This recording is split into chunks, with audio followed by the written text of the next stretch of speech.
Durante minha infância inteira eu joguei jogos de Super Nintendo, e isso não foi porque eu era super pobre e não tinha condições de ter um Play 2. Na verdade, isso aconteceu porque eu tinha condições de ter um PlayStation 2.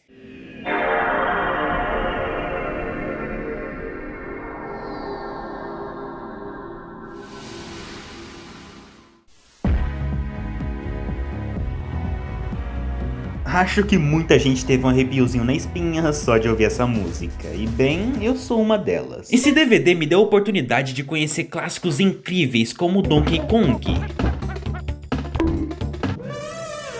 Principalmente aquele que tinha um macaco burro de roupa azul. Meu Deus do céu, eu amava esse jogo, cara. Pena que ele simplesmente travava no chefão, que era uma aranha esquisita, né? É paia. Mega Man X, Mortal Kombat, Super Metroid, aquele jogo esquisito do Pac-Man de perna e principalmente Super Mario World. Super Mario World, created especially for the Super Nintendo Entertainment System. It's a bit more exciting, a bit more challenging, a bit more graphic, a bit more... Esse jogo foi mágico pra mim. Até aquele momento, meu maior contato com jogos era o famoso Brick Game, que dizia ter 10 mil jogos, né? Só que esqueciam de falar que 10 eram diferentes e o resto era tudo repetido. Então ver todas aquelas cores, inimigos, poderes, músicas diferentes e mundos diferentes foi incrível pra mim, cara. E acabou fazendo eu ficar apaixonado por essa franquia. E não é à toa que eu já joguei todos os Marios possíveis. Desde jogos incríveis como Super Mario Galaxy até essa coisa aqui que até hoje eu não sei por que isso existe. Mas o tempo vai passando, os nossos gostos vão mudando e eu fui me distanciando cada vez mais dessa franquia. Até que chegou o ponto em que eu parei totalmente de jogar Mario e fui jogar coisas de adolescentes maneiros como, sei lá, Minecraft eu acho. Porém não muito tempo atrás eu comecei a sentir muita nostalgia dessa época, cara. Então eu fui dar uma olhada na internet pra ver se mais alguém ainda falava desses jogos que marcaram minha vida. Mas, mano, eu definitivamente não esperava encontrar o que eu acabei vendo.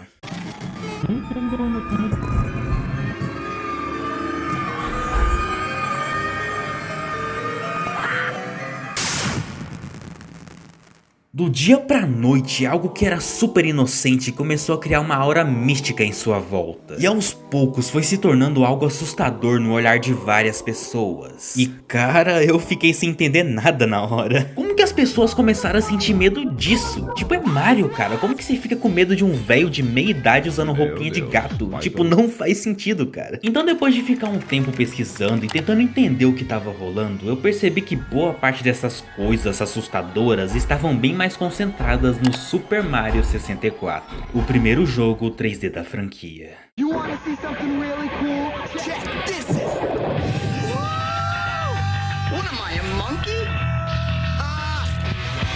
You could zoom in, zoom out, change angles. Essa belezinha aqui foi um marco na história dos videogames. Foi o primeiro jogo 3D a realmente acertar a movimentação. Você podia finalmente explorar todo o vasto mundo poligonal que ele tinha pra oferecer sem parecer que tinha 3 kg de bosta na calça. E eu nem imagino o quanto devia ter sido mágico na época ver seus personagens favoritos, só que agora em 3D. Ainda mais que nos anos 90 isso aqui era o ápice do realismo dos videogames, né?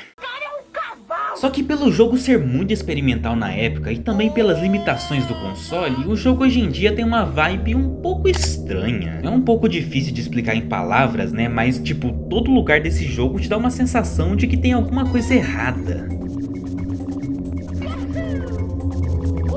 Os cenários, apesar de coloridos e alegres, são muito sem vida. Tu encontra um ou dois cabeças de pica espalhado pelo castelo e só. E isso faz você começar a questionar o mundo em sua volta. Tipo, por que a Peach tem uma sala inteira só pra esconder um escorregador gigante? Por que existem quadros no esgoto do castelo? Seria essa uma crítica cirúrgica da Nintendo sobre a arte moderna? Eu sei que os quadros são mágicos e estamos em mundos alternativos e blá blá blá, mas sério, cara, que porra é essa que eu tô olhando aqui? Por que tem uma cidade afundada e destruída nesse jogo? E ainda por cima ele tenta ter elementos de fantasia dos jogos 2D ao mesmo tempo que tenta manter um gráfico mais realista. Então acaba ficando essa vibe toda bizarra, onde no mesmo jogo que você encontra um peixe de óculos, você também vê uns peixes frutinha aero, tá ligado? E se eu que tô jogando no meu PC sinto essa sensação estranha causada pelo vazio do jogo e seus cenários que mais parecem, sei lá, um level da Backroom, imagina o pessoal na época jogando isso numa TV de tubo, com um bagulho cheio de neblina e ainda rodando a 20 FPS. Eu confesso que era combustível pra ter uns pesadelos bem esquisito. Então acho que eu tô começando a entender por que começaram a transformar Super Mario em algo assustador na internet. Super Mario 64 deu o pontapé inicial para as pessoas começarem a perceber algumas coisas estranhas na franquia. Então assim foram surgindo vários boatos esquisitos, como aquele que fala que todas as cópias do Mario 64 são personalizadas. Então algumas cópias deles poderiam ter segredos e mistérios bizarros dentro.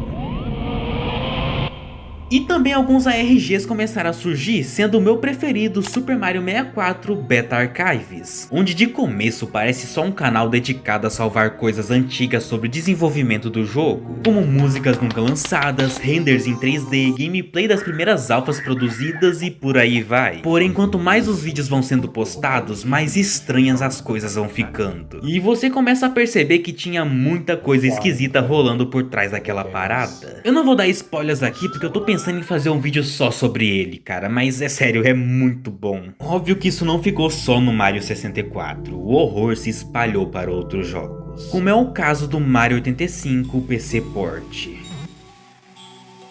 onde de começo parece só uma versão do jogo clássico do Mario para PC, a única diferença é que por algum motivo controlamos o Luigi. Então como qualquer jogo do Nintendinho, nós andamos um pouco, pegamos moedas e matamos alguns inimigos, porém quando chegamos próximo ao final da fase...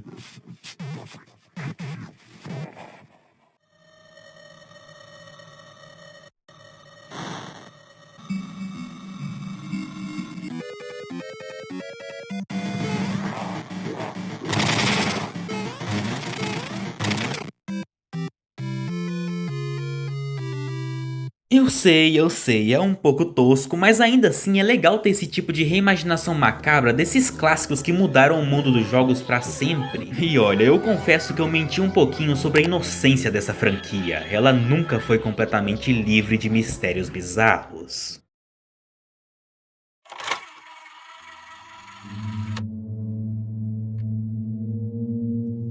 Só que diferente dos que eu citei anteriormente, que claramente foram acidentais e frutos das limitações de sua época, tem alguns que realmente foram colocados de maldade mesmo e eu tive o prazer de presenciar alguns deles quando moleque.